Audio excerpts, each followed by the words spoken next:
You wouldn't understand, Rolly said, and Sam did a slow burn. A timing device? He asked a few miles down the road. Something like that.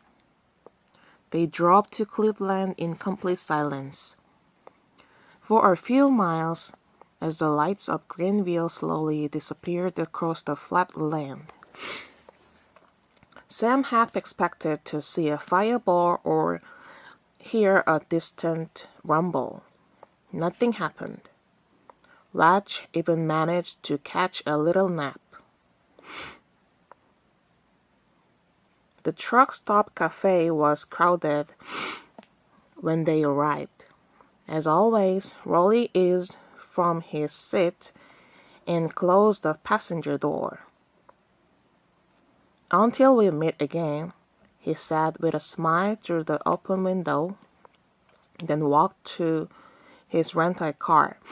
Sam watched him swagger away and marveled once more at the coolness of rolling latch. It was by now a few minutes after 5:30, and a hint of orange was peeking through the darkness to the east. Sam pulled a green Pontiac onto Highway 61 and headed south. The horror of the Kramer bombing actually began about the time Rolly Latch and Sam Cahill parted ways in Cleveland. It started with the alarm clock on a nightstand not far from Luz Kramer's pillow. When it erupted at 5:30, the usual hour, Ruth knew instantly that she was a very sick woman. She had a slight fever, a vicious pain in her temples, and she was quite nauseated. Marvin helped her to the bathroom not far away, where she stayed for 30 minutes. A nasty flu bug had been circulating through Greenville for a month, and had now found its way into the Kramer home. The maid walked the twins, Josh and John, now 5 years old and 6:30, and quickly had them bathed, dressed, and fed.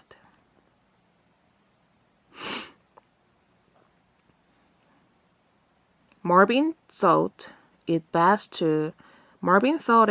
to take them to nursery school as planned and get them out of the house, and he hoped away from the virus.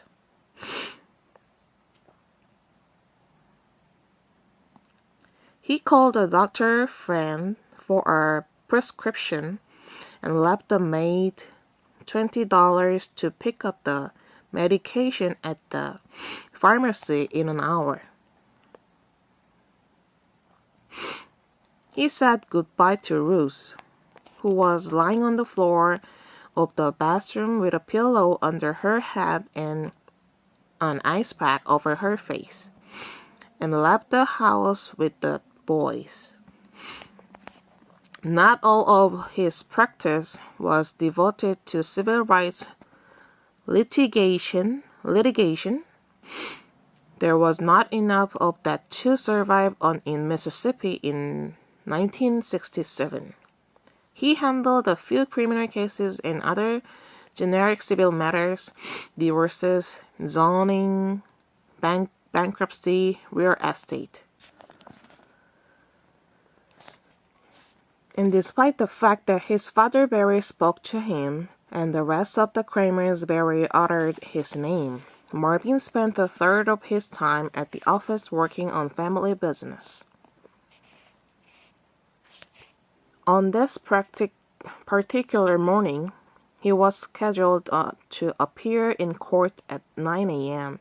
to argue a motion in a lawsuit involving his uncle's real estate. The twins loved his law office. they were not due at nursery school until 8. So Marvin could work a little before delivering the boys and heading on to court. This happened perhaps once a month. In fact, hardly a day passed without one of the twins begging Marvin to take them to his office first and then to nursery school. They arrived at the office around 7:30, and on side, the twins went straight for the secretary desk and the thick stack of typing paper, all waiting to be cut and copied and stapled and folded into envelopes. The office was a sprawling structure built over time and additions here and there. The front door opened into a small foyer where the receptionist's desk sat almost under a stairway. 4 chairs for waiting clients hugged the wall. Magazines were scattered under the chairs.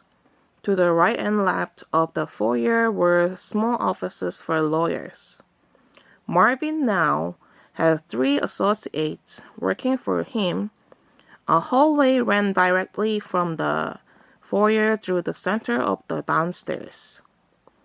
So from the front door, the rear of the building could be seen some 80 feet away. Marvin's office was the largest room downstairs, and it was the last door on the left, next to the clerk's closet. Just across the hall from the closet was Marvin's secretary's office. Her name was Helen, a shapely young woman Marvin had been dreaming about for 18 months.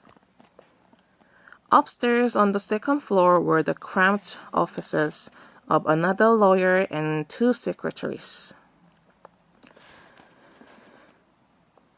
The third floor had no heat or air conditioning and was used for storage. He normally arrived at the office between 7:30 and 8 because he enjoyed the quiet hour before the rest of the firm arrived. The phone started ringing. As usual, he was the first to arrive on Friday, April 21.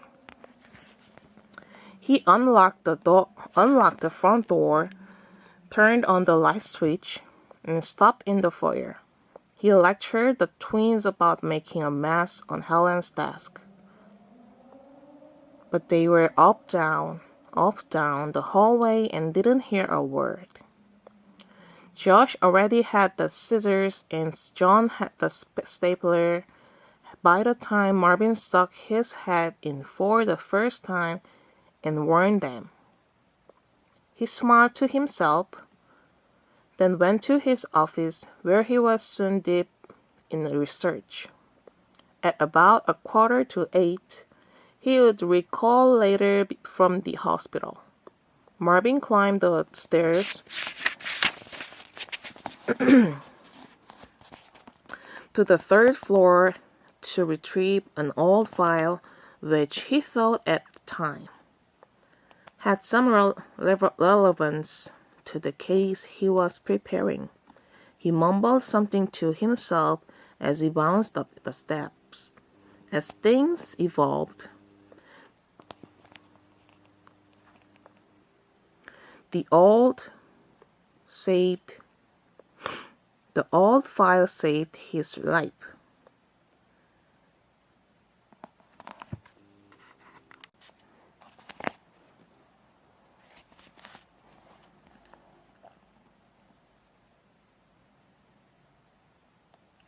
The boys were laughing somewhere down the hall. The blast shot upward and horizontally at several thousand feet per second. 15 sticks of dynamite in the center of a wooden-framed building will reduce it to splinters and rubble in a matter of seconds. It took a full minute for the jagged silvers of wood and other debris to return to earth. The ground seemed to shake like a small earthquake, and, as witnesses would later describe, bits of glass sprinkled downtown Greenville for what seemed like an eternity. Josh and John Kramer were less than 15 feet from the epicenter of the blast, and fortunately never knew what hit them. They did not suffer. Their mangled bodies were found under 8 feet of rubble by local firemen. Marvin Kramer was thrown first against the ceiling of the third floor, then unconscious, fell along with the remnants of the roof into the smoking crater in the center of the building. He was found 20 minutes later and rushed to the hospital. Within 3 hours, both legs were amputated at the knees. The time of the blast was exactly 7:46, and this in itself was somewhat fortunate.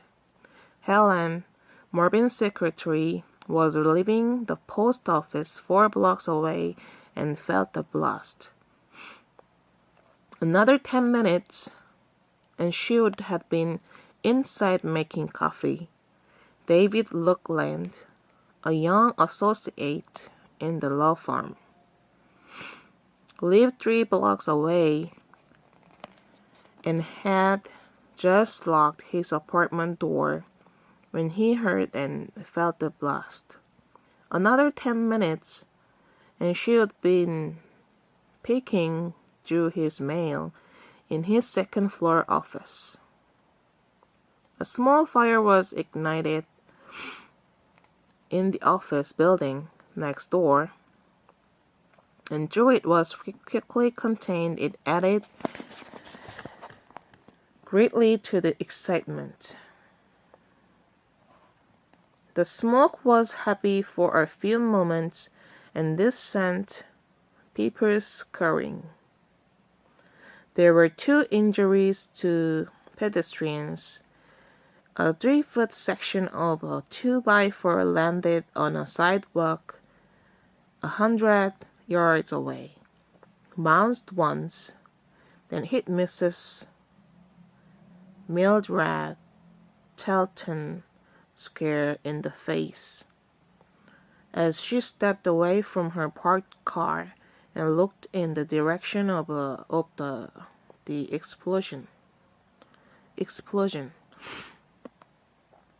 She received a broken nose and a nasty laceration,